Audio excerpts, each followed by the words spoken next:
What's up, YouTube? It's your boy, Young Equity Chris. And it's your boy, Young Equity Devin. Let's get it. Got a special guest today, Marcel. And today we're going to be talking to you about stocks that beginners should look to invest in. And stock number one, Apple. So go ahead and kick it off, Marcel. Apple is, I think, personally, the best stock in the world.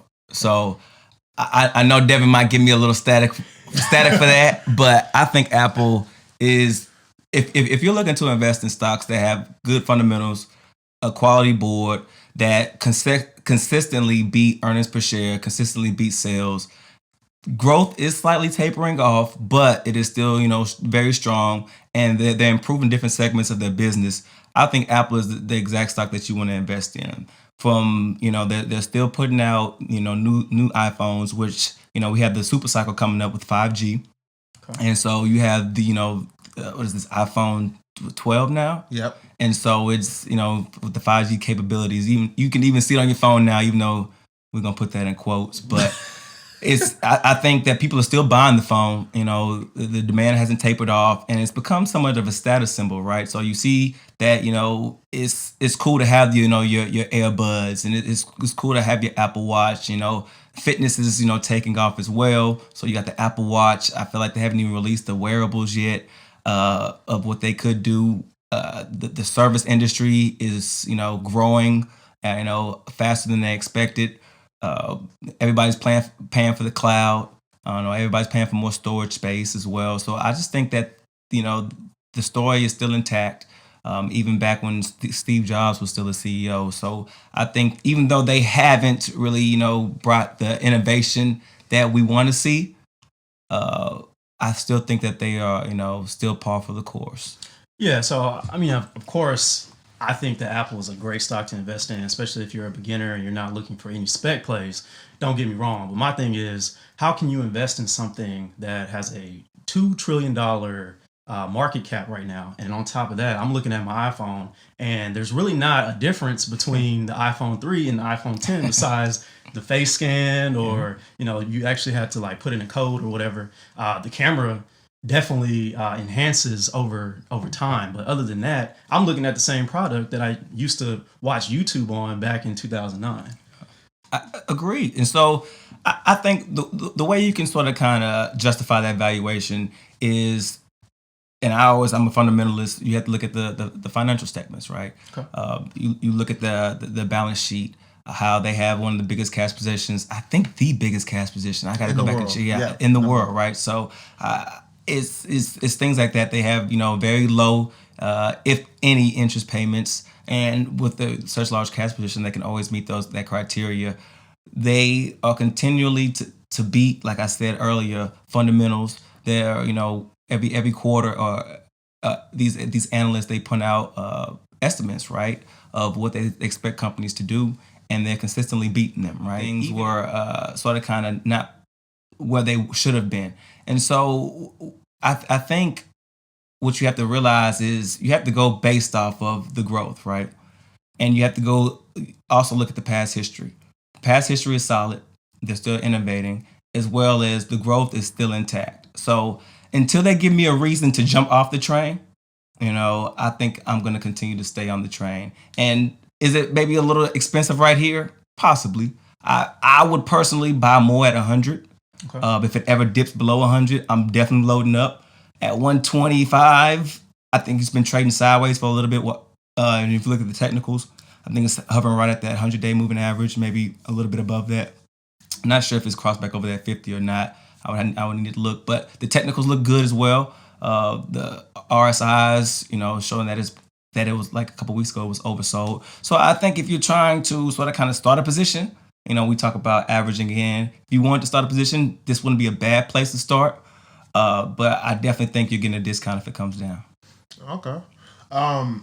Two things. Well, let me ask you this, right? Since you're a fundamental investor, it's trading about $122 a share, at the time of the shooting. Right. In 5 years, do you believe that you're going to say $122 is trading too high? I don't think so. I think the latest price target I saw was 150. Mm-hmm. Now, and like I said, I think it's 120 for right now might be too high. Yeah. I think it sort of kind of took the dip when things went south, but and then it overshot when things were sort of kind of on the come up. But I do think that at $100, that's sort of kind of like where I think it dipped to like below 120 last week, last 2 weeks. I bought some in another portfolio, so I think that you're not going to say that you made a bad decision by investing in Apple 5 years from now at 120. Yeah, and I'll double down on my statement. Apple is definitely getting involved in EV right now and also virtual reality. So I'm a big VR guy. I like to sit there and play those type of games. So I definitely think as they start getting involved with that, I think it'll be dope. Also, like you said, the glasses, the wearables. I feel like maybe innovation will take it to where we can see the phone inside of your glasses. I have no idea. I'm not an engineer, but that's where I feel like they're going to take it. So maybe there is room for innovation. And 5G. I think 5G. I don't think we even know what that's how we have these turn of the century type things that sort of kind of revolutionize. They say is 5G might be one of those things. So I think when you have those kind of catalysts, you sort of kind of got to, stick with what you got and sort of kind of ride the wave until they give you a reason not to. Yeah, and just another thing with Apple that a lot of people aren't paying attention to that they've done on the front of innovation is they actually have become a semiconductor company because they developed their M series chip. Yeah. So I actually have the M series Mac, which I edit our videos on now, and I can say it's night and day compared to when I was using an Intel Mac. I mean, it's snappy, it's fast. I would have thought I paid $4,000 or $5,000 for the machine, with how efficient and quickly it runs. And I think, and that's first generation. So imagine once they've been making their M series chips year over year, and we know all the money that's in the semiconductor business. And there even talks about them developing their own 5G modem that they're going to put in their phone. So that's increased margins in a new industry where people haven't quite figured out 5G. So if they can be the company to do it and they're producing themselves and putting in the most, bot phone in America, I just think it's Apple to the moon still. You can't go wrong with it to me. Then you throw in it's like 1% dividend. Yeah. Sweeten it a little bit, right? So it's for growth stock, a little dividend, never hurts. Okay, so that's Apple. Now we got one more growth stock, and you're the one that kind of brought this to our attention. We're talking about Google, which is what, Alphabet A. Yeah. Oh, I mean, look, you could do both of them. I mean, you could do GOOG and GOOGL. I mean, I never really get it. I still don't really get it on the difference really. Yeah. I invest in Google with the L, but that's company A. Okay. And so tell us about some things that we can look to expect from Google, with things normalizing after the illness.